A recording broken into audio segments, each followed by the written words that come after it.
Welcome back. It's been about a week since we built these pallet compost piles that I'm standing next to. They're very beautiful. They're very designer. They're very avant-garde, sort of a Bauhaus meets, I would say it's postmodern, but it's probably only postmodern because I put posts in. So anyhow, I was over here and I said, hey, let's get these things started, and I'm gonna put some water on them because I've got water over here now, believe it or not. And I started poking in here and I realized, hey, we've actually got some activity going on, even though it was drier than I thought it should be. So take a look at this. Can you see? Mold. Fungi in the compost pile. That fungi is your friend. And this stuff down here is starting to mold, even though I did not think it was wet enough. So I'm gonna really soak all this stuff good and get it started, because this material will break down very quickly, and it needs that water to get going. But I'm gonna soak it, and I am gonna pour in some kitchen scraps, because now we are gonna do our composting over here instead of over on the garden lot. There's some more mold, look at that. See it? Some green material is breaking down. You want lots of mold. Get up in the morning time, making biscuits. Get up in the middle of the noonday.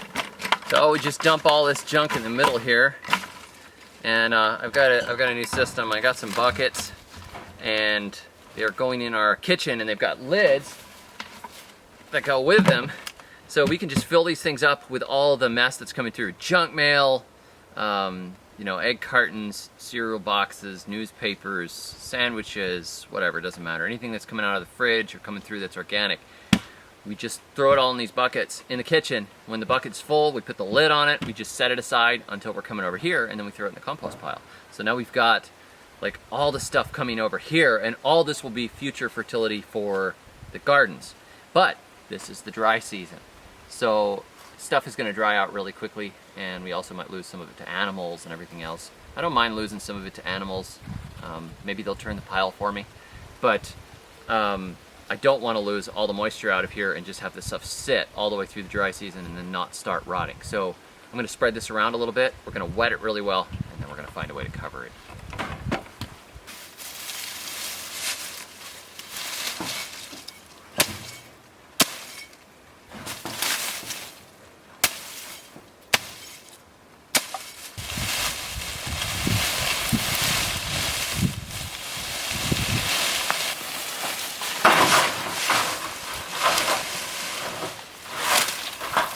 Another thing I'm doing, I'm taking all the little sticks out of here and I'm laying them alongside the pile to use for future fire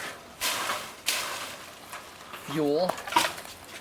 And they don't break down very fast, so I might as well get some calories out of them. Let them dry, everything will dry really nicely. Now I could just stop right here and say, look, I covered that part. That part was already wet, but I think I'm gonna make that rot too. I'm just going to chop it up a little bit. Whack it. Smash it down together. This is not going to make it airless if I smash it down. Really, there's so many sticks and vines in here that you could stomp on it like I was doing before and it would be fine.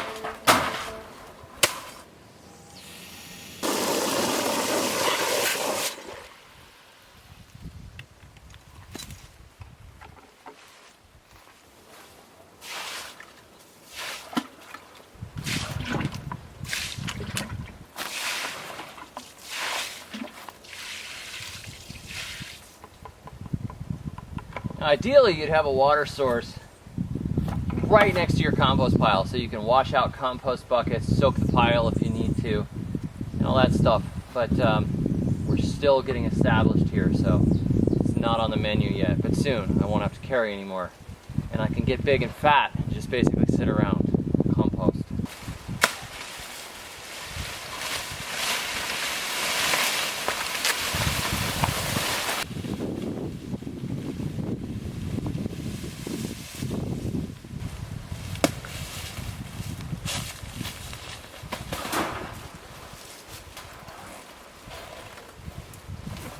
Let's give some nice yummy chunks of banana on top for a little extra moisture.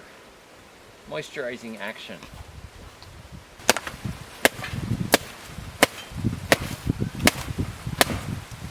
In case you guys are wondering, this tree already produced. Once a stem produces on a banana tree, it's done.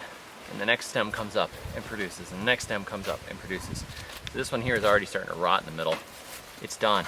It's over. So feed it to the compost.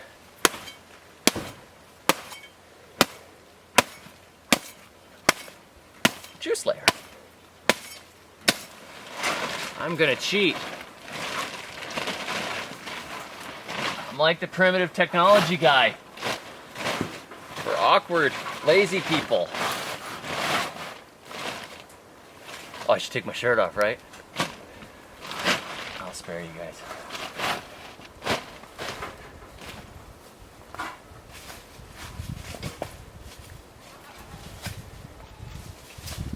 Primitive rock. Primitive rock. Primitive rocks.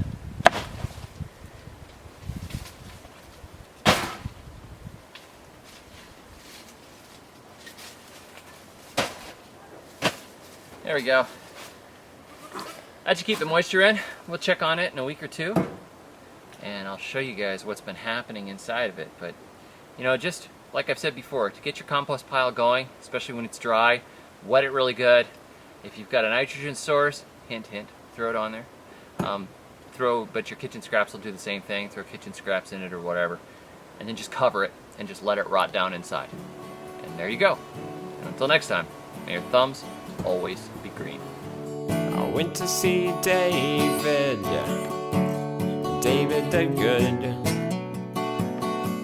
We listened to Portishead and drank spiced rum.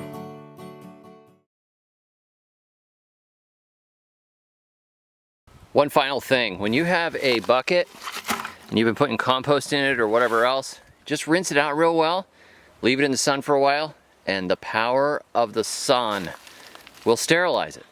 So you just leave it out in the sun for a bit. Don't leave it out until it gets destroyed. Don't leave it in your yard for like a year, but for a day or so, the sunshine will clean it up for you. It'll dry out, kill the bacteria, take the nasty smells out of it or whatever, and then it's good to go back into your kitchen. Filming.